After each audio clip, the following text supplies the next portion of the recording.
The call came on a quiet Sunday evening, the kind that feels too still, too perfect before something breaks.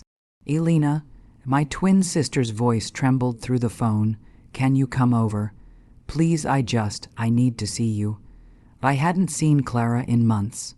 Life had drifted us apart after she married Daniel, her charming, golden-tongued husband. He was the kind of man who could make anyone believe in fairy tales, except I never did. There was always something hollow in his eyes, something that didn't match the smile he wore. When I reached her house, my heart stopped. Clara opened the door, but she wasn't my sister anymore, not the way I remembered her. Her once radiant face was pale, her lip was split, and a faint bruise curved beneath her left eye. Her hands trembled as she tucked a strand of hair behind her ear, trying to hide the shaking. "Clara, who did this?" My voice cracked. She forced a smile, the kind that hurts to look at. "It was an accident. I fell." I stepped closer. "Don't lie to me." The silence that followed was louder than any scream. Her eyes darted to the stairs, the kind of glance you give when you're afraid of being overheard. "Daniel's home," she whispered. "Please, don't make him angry." Something inside me twisted, my hands clenched, and I bit down the words burning on my tongue. "Don't make him angry." That one sentence told me everything. We sat in her kitchen, the air heavy with the smell of fear and disinfectant. She spoke in fragments about arguments, about his drinking, about the apologies that came too late. Every story ended the same way, with her taking the blame. "Clara," I said softly, "you need to leave him." Tears welled in her eyes, spilling down her bruised cheeks. "He said he'll ruin me if I do. He has everything, the house, the money, my reputation. I have nothing, Elena." I reached across the table, holding her trembling hands. "You have me." That night, after Daniel stormed home and slammed the bedroom door, I helped Clara ice her bruises. I watched her fall asleep, her breathing shallow and fragile, her face still twisted with pain even in dreams. And as I sat in the darkness, the moonlight catching her swollen skin, I made a silent vow. If she couldn't fight back, I would. If she couldn't speak, I would speak for her. If Daniel wanted to break her, he'd have to go through me. I looked at her sleeping form, my mirror image, my other half, and felt a cold, dangerous calm settle inside me. He didn't know it yet, but his days of control were over. Tomorrow, he'd wake up to the same face he thought he owned, only this time. It wouldn't be the woman who feared him. It would be the one who would destroy him. The next morning, I found Clara staring at herself in the mirror, or maybe she was staring at me. It was always eerie, the way we looked identical. Same hazel eyes, same dark waves of hair, same faint scar above the eyebrow from when we fell off our bikes as kids. Only now her reflection looked like a ghost of mine, pale, trembling, lifeless. "I can't keep doing this," she whispered. "But I don't know how to leave." I took a deep breath, my heart pounding with an idea so reckless it made even me hesitate. "Then don't leave," I said. "Let me do it." Her brows knitted in confusion. "What are you talking about?" "I'll take your place," I said slowly. "Just for a little while. You go stay at Aunt Lydia's cabin by the lake. No one knows about it. Rest. I'll stay here and handle Daniel." "Elena, that's insane," she gasped. "He'll kill you if he finds out." I smiled, not kindly but coldly. "He won't find out. You forget, we were born 2 minutes apart, but the world never could tell us apart. It's time we use that." For hours she tried to talk me out of it, but by nightfall her resistance faded. She was too tired, too broken, too afraid. And deep down she knew I wouldn't back down.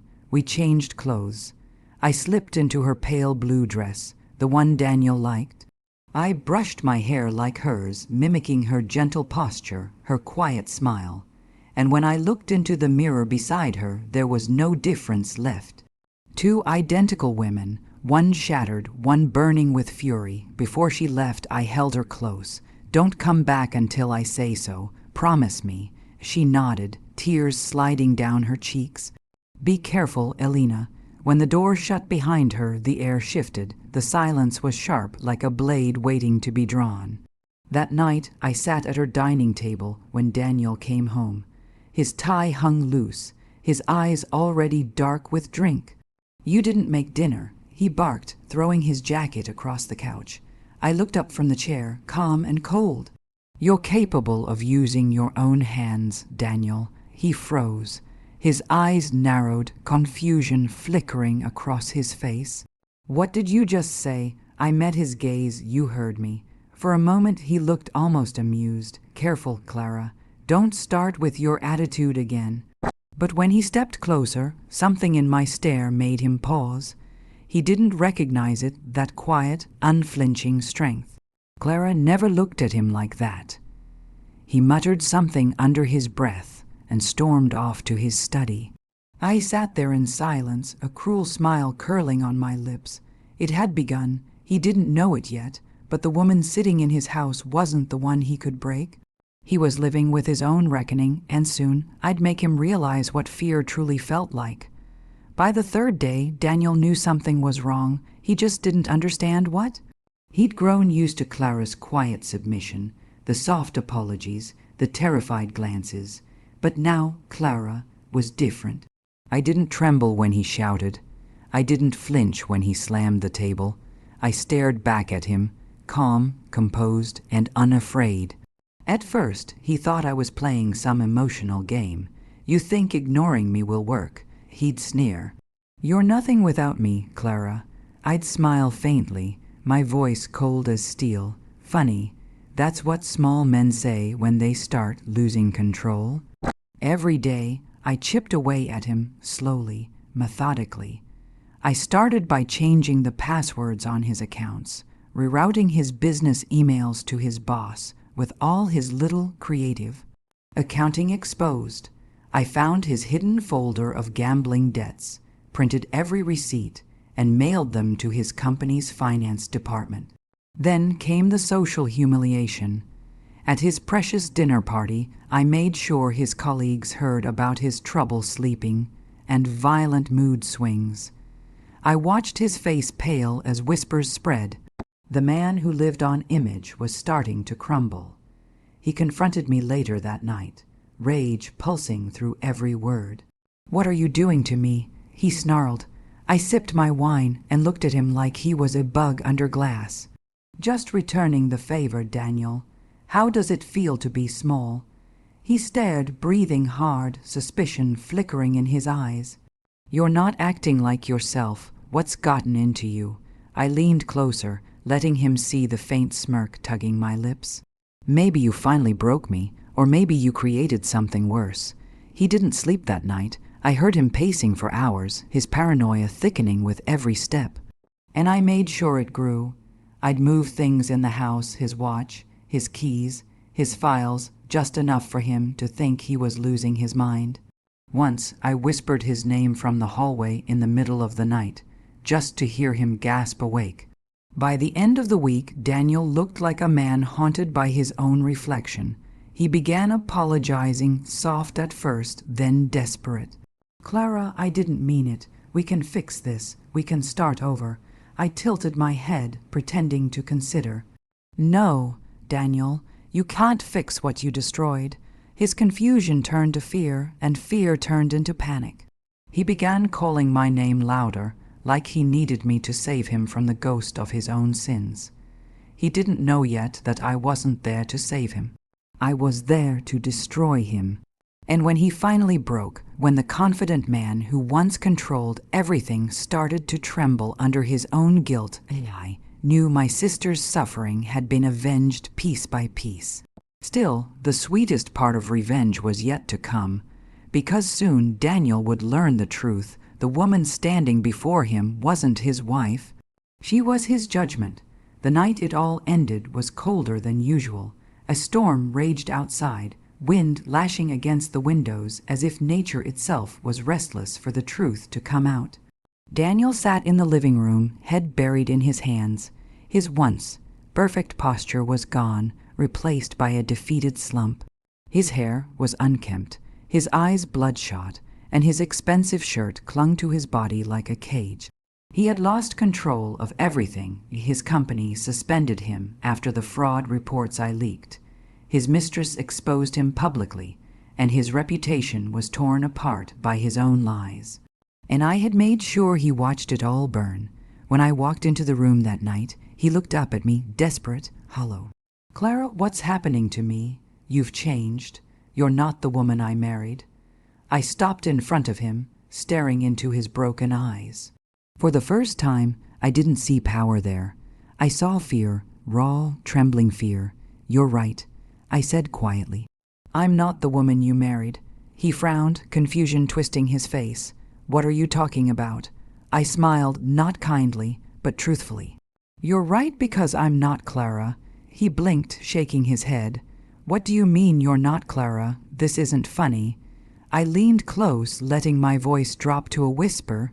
"I'm Elena, Clara's twin sister, the one you never cared to know existed." He stared, his mouth opening but no words coming out. His face drained of color. No, you're lying. You can't be." "Oh, but I am." I straightened, stepping back slowly.